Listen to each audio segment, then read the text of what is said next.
Hello दोस्तों, exam study अड्डा YouTube channel में स्वागत है। दोस्तों हम लोग पढ़ रहे हैं कक्षा 12 के फिजिक्स में जो पहला टॉपिक हम लोग पढ़ रहे हैं कूलाम का नियम तथा वैद्युत क्षेत्र क्या होता है।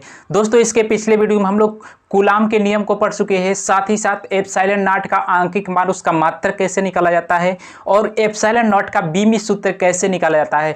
अगर आप उस वीडियो को नहीं देखे हैं तो पहले उस वीडियो को देख लीजिए, फिर इसके बाद इस वीडियो को देखेंगे तो आपको बेहतर समझ में आएगा। तो दोस्तों आज के वीडियो में हम लोग आइए स्टार्ट करते हैं। कौन सा चैप्टर है, वैद्युत क्षेत्र तथा बल रेखाएं क्या होता है। इस टॉपिक में इस वीडियो में हम लोग क्या क्या कवर करेंगे। पहला, वैद्युत क्षेत्र वैद्युत बल रेखाएं क्या होता है, वैद्युत क्षेत्र की तीव्रता क्या होती है तथा उसका सूत्र भी देखेंगे। और तीसरा टॉपिक हम लोग कवर करेंगे किसी बिंदु आवेश के कारण वैद्युत क्षेत्र की तीव्रता। तो दोस्तों अगर आप वीडियो देख लेते हैं लास्ट तक हमारे साथ तो आपका 3 टॉपिक क्लियर हो जाएगा, कहीं जाने की जरूरत नहीं है। अगर आप भाग दौड़ रहे हैं इधर कभी इस चैनल पर कभी उस चैनल पर, तो आप भागी दौड़े नहीं, आप एक सही चैनल पाए हैं। आपको बेहतरीन ढंग से फिजिक्स का सारा डर खत्म कर दिया जाएगा और आप 100% मार्क्स को अचीव कर पाएंगे अगर आप लास्ट तक हमारे चैनल पर बने रहे तब। तो दोस्तों आइए स्टार्ट करते हैं। तो दोस्तों पहले टॉपिक की तरफ हम लोग पढ़ते हैं। पहला टॉपिक है वैद्युत क्षेत्र और तथा वैद्युत बल रेखाएं क्या होता है। दोस्तों हम पहले से नोट कर लिए हैं ताकि ज़्यादा समय न लगे लिखने में।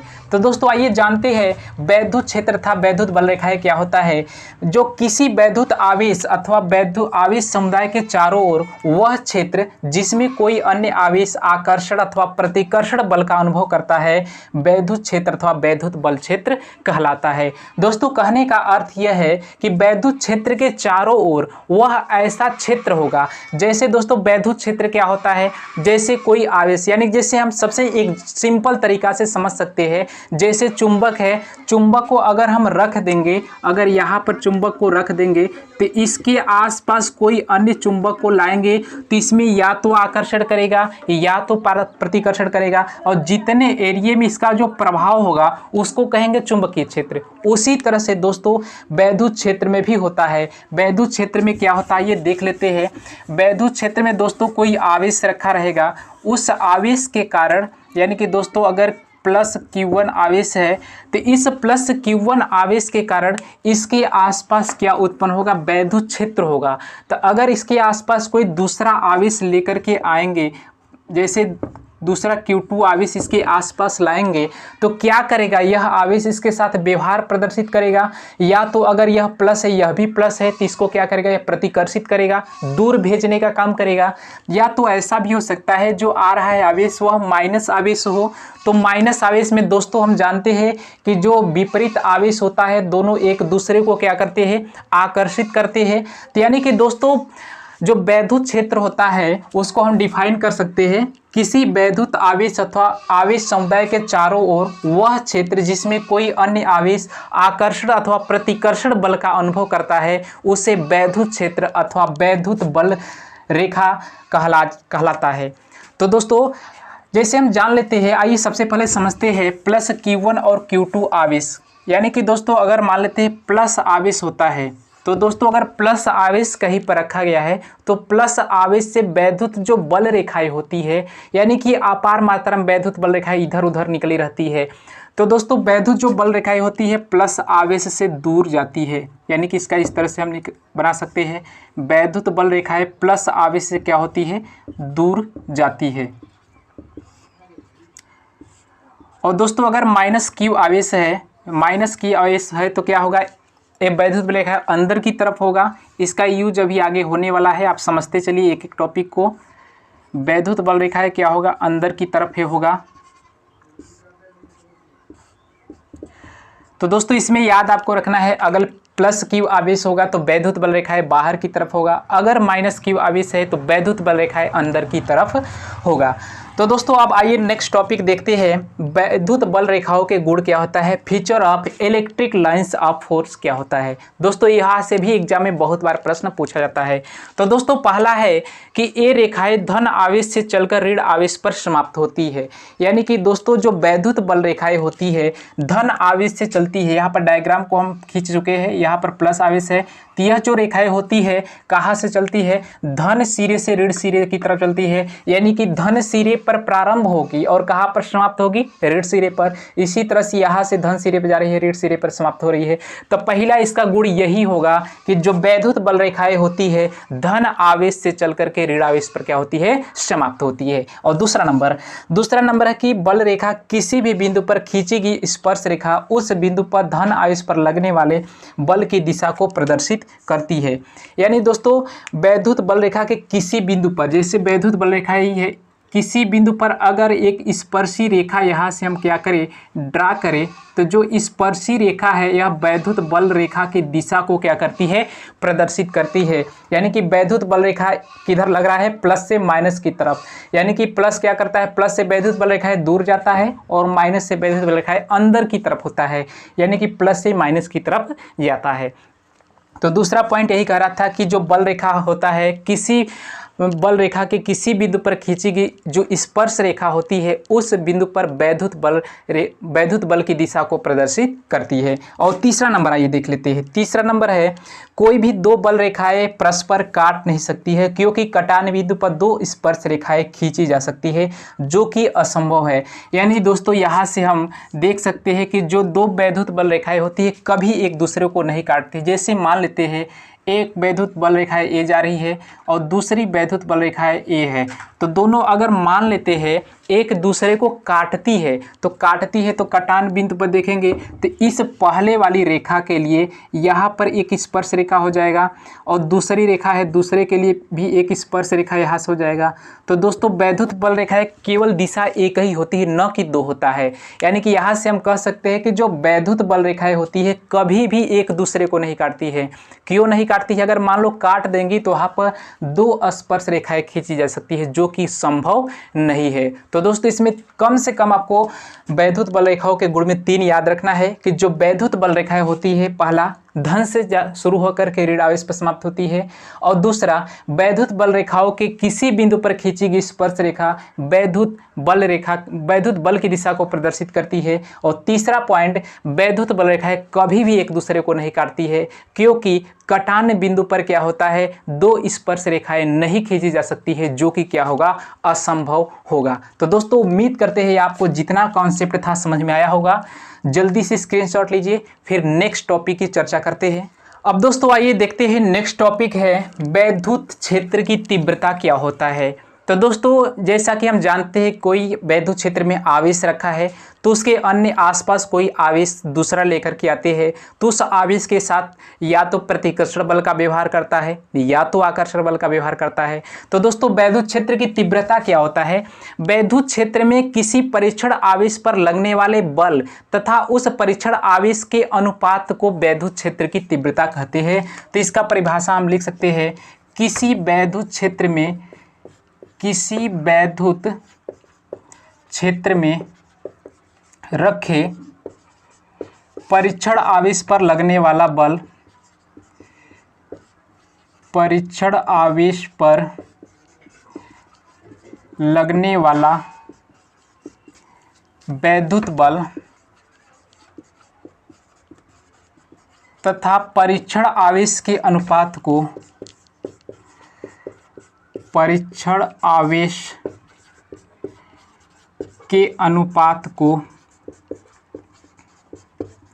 वैद्युत क्षेत्र की तीव्रता कहते हैं।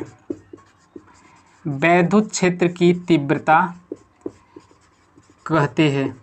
और दोस्तों वैद्युत क्षेत्र की तीव्रता को ई से प्रदर्शित किया जाता है, यानी कि वैद्युत क्षेत्र की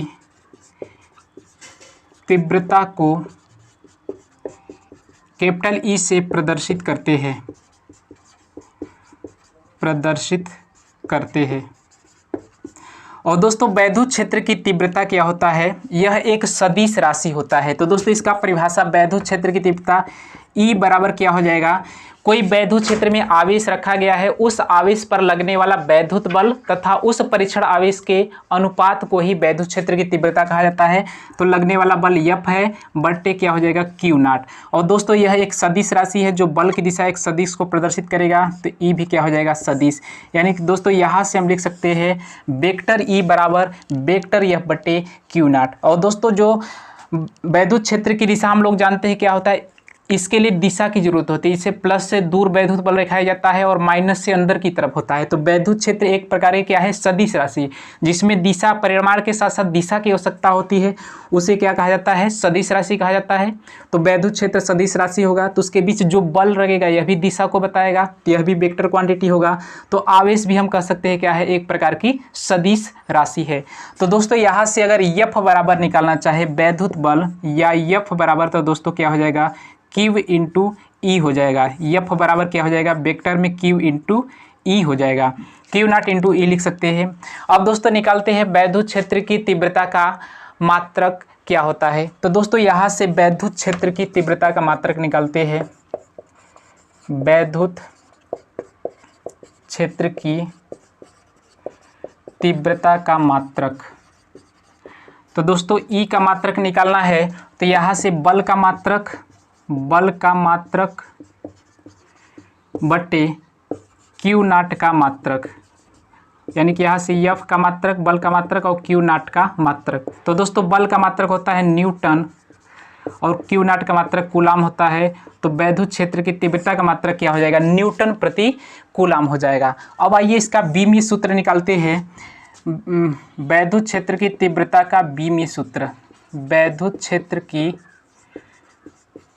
तीव्रता का बीमीय सूत्र निकालते हैं। तो दोस्तों हम जानते हैं E बराबर क्या होता है, E बराबर F बट्टे Q नॉट होता है, F बट्टे Q नॉट होता है। तो दोस्तों E की बीमा हमें निकालना है, तो यहाँ से लिखेंगे E की बीमा बराबर F की बीमा बट्टे Q नॉट की बीमा, इस तरह से लिख सकते हैं। तो दोस्तों F की जो बीमा होता है ml t की पावर -2 होता है, तो यहाँ से लिख सकते हैं ml t की पावर -2, और कूलाम का जो बीमा होता है A इंटू टी होता है। दोस्तों हम जानते हैं कि जो Q बराबर क्या होता है, Q नॉट बराबर I इंटू टी लिख सकते हैं। तो I का बीमा A होता है, T का बीमा T होता है। तो इसी को रख दिए, तो दोस्तों यहाँ से हो जाएगा M, इसको ऊपर ले जाते हैं L t की पावर -2, और ये ऊपर जाएगा तो -2 और फिर -1 हो जाएगा, यानी कि t की पावर -1, यानी दोस्तों यहाँ से -3 हो जाएगा और a की पावर -1 हो जाएगा। तो यही आपका वैद्युत क्षेत्र की तीव्रता का मात्रक बीमीय सूत्र हो जाएगा। तो दोस्तों यहाँ से क्या क्या परीक्षा में प्रश्न पूछा जाता है, पहला पूछा जाता है कि वैद्युत क्षेत्र की तीव्रता क्या होता है। तो उसका परिभाषा हम बताएंगे कि किसी वैद्युत क्षेत्र में रखे किसी परीक्षण आवेश पर लगने वाला बल तथा उस परीक्षण आवेश के अनुपात को वैद्युत क्षेत्र की तीव्रता कहा जाता है। इसको ई से प्रदर्शित किया जाता है और साथ ही साथ ई बराबर क्या हो जाएगा, F बट्टे Q नॉट। तो F बराबर अगर निकालना चाहे तो Q नॉट इंटू ई क्या हो जाएगा, ये आपका न्यूटन में आएगा। तो दोस्तों अब इसके बाद निकालना होता है वैद्युत क्षेत्र की तीव्रता का मात्रक। तो ई बराबर लिख लेंगे बल का मात्रक बट्टे Q नॉट का मात्रक, बल का मात्रक न्यूटन होता है, Q नॉट का मात्रक कूलाम होता है। इसी तरह से आपका यहाँ से बीमीय सूत्र आसानी से निकाल लिए। अब दोस्तों अब नेक्स्ट टॉपिक आइए देखते हैं, जल्दी से स्क्रीनशॉट लीजिए, फिर नेक्स्ट टॉपिक देखेंगे। अब दोस्तों नेक्स्ट टॉपिक देखेंगे, किसी बिंदु आवेश के कारण वैद्युत क्षेत्र की तीव्रता हमें ज्ञात करना है। तो दोस्तों इसके लिए क्या करेंगे, मान लेते हैं दो आवेश है, एक प्लस Q आवेश है, यानी कि दोस्तों बिंदु आवेश के कारण वैद्युत क्षेत्र की तीव्रता हमें ज्ञात करना है। एक आवेश प्लस Q है, दूसरा आवेश Q नॉट है, और दोनों एक दूसरे से कितना दूरी पर रखा गया है, R दूरी पर रखा गया है। दोनों एक दूसरे के R दूरी पर रखा गया है, और दोस्तों यही P पॉइंट पर है, यानी कि P पॉइंट पे रखा गया है। इस बिंदु आवेश के कारण हमें ज्ञात करना है वैद्युत क्षेत्र की तीव्रता को फाइंड करना है। दोस्तों इसको मान लेते हैं O बिंदु पर है और ये आपका P बिंदु पर है। इस बिंदु आवेश के कारण वैद्युत क्षेत्र की तीव्रता ज्ञात करना है। तो दोस्तों हम जानते हैं कि जो प्लस प्लस आवेश होता है एक दूसरे को क्या करता है, प्रतिकर्षित करता है। तो जो प्लस Q आवेश होगा इस आवेश पर कैसा बल लगाएगा, इसको ढकेलने का काम करेगा, यानी कि प्रतिकर्षण बल काम करेगा। तो यहाँ से इस पर कौन सा बल लगेगा, प्रतिकर्षण बल F लगेगा। तो दोस्तों और मान लेते हैं K परावैद्युतांक वाले माध्यम में रखा गया है। तो इसमें पहले लिखेंगे क्या, माना दो आवेश, पहला प्लस Q1 तथा Q नॉट, दो आवेश एक दूसरे के R दूरी पर रखा गया है, जो K परावैद्युतांक वाले माध्यम में रखा गया है। तो प्लस Q आवेश के कारण Q नॉट पर लगने वाला वैद्युत बल प्रतिकर्षण बाहर की ओर होगा। तो यहाँ से दोस्तों F बराबर हम लिख सकते हैं लगने वाला वैद्युत बल F बराबर क्या हो जाएगा, कूलाम के नियम के अनुसार से 1/4 pi epsilon not Q not बट्टे क्या होता है आर स्क्वायर। यहाँ से दोस्तों के परावैद्युत माध्यम लिए है, के इसमें क्या है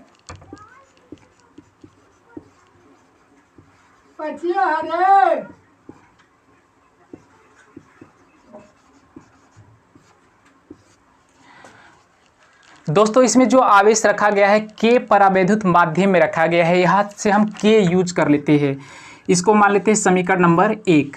और चूंकि हम जानते हैं तथा वैद्युत क्षेत्र की तीव्रता, वैद्युत क्षेत्र की तीव्रता पढ़ चुके हैं, ई बराबर क्या होता है एफ बट्टे क्यू नॉट होता है। इसको मान लेते हैं समीकरण नंबर 2। अब दोस्तों क्या करेंगे, समीकरण 1 से एफ का मान समीकरण 2 में रखेंगे। तो दोस्तों यहाँ से समीकरण 1 से एफ का मान समीकरण 2 में रखने पर, तो दोस्तों यहाँ से रखेंगे तो ई बराबर हो जाएगा, एफ का मान यही रखेंगे 1/4 पाई एप्सिलॉन नॉट के क्यू नॉट बट्टे आर स्क्वायर, फिर बट्टे है आपका क्यू नॉट। तो क्यू नॉट से क्यू नॉट क्या हो जाएगा दोस्तों, यहाँ से कट जाएगा। तो दोस्तों यहाँ से ई बराबर निकल के आ जाएगा 1/4 पाई एप्सिलॉन नॉट के क्यू बट्टे क्या हो जाएगा आर स्क्वायर। तो दोस्तों यही सूत्र आपका निकल के आ जाएगा। बिंदु आवेश के कारण दोस्तों उन दोनों के मध्य एक परावैद्युत माध्यम जैसे कागज, मोम, तेल इत्यादि हो सकता है, ये सब रखा गया है के वाले माध्यम में। यदि इसी को वायु अथवा निर्वात में रखेंगे तो यहाँ से लिखेंगे यदि वायु तथा निर्वात माध्यम के लिए के का मान कितना हो जाएगा 1 हो जाएगा। तो इसी में रख देंगे तो ई बराबर हो जाता है 1/4 पाई एप्सिलॉन नॉट के का मान 1, तो क्यू बट्टे क्या हो जाएगा आर स्क्वायर। यही आपका हो जाएगा एक बिंदु, किसी बिंदु आवेश के कारण वैद्युत क्षेत्र की तीव्रता। आसानी से हम लोग फाइंड आउट कर सकते हैं। तो दोस्तों उम्मीद करते हैं यह वीडियो आपको ज़रूर पसंद आया होगा और साथ ही साथ बेहतर समझ में आया होगा। इसी तरह के वीडियो को पाने के लिए हमारे चैनल को सब्सक्राइब करें, साथ में बेल आइकन को भी प्रेस करें और दोस्तों ज़्यादा से ज़्यादा इस वीडियो को अपने दोस्तों को भी शेयर करें। फिर मिलेंगे नेक्स्ट वीडियो में इसी तरह के वीडियो को लेकर के। तब तक के लिए जय हिंद, जय भारत।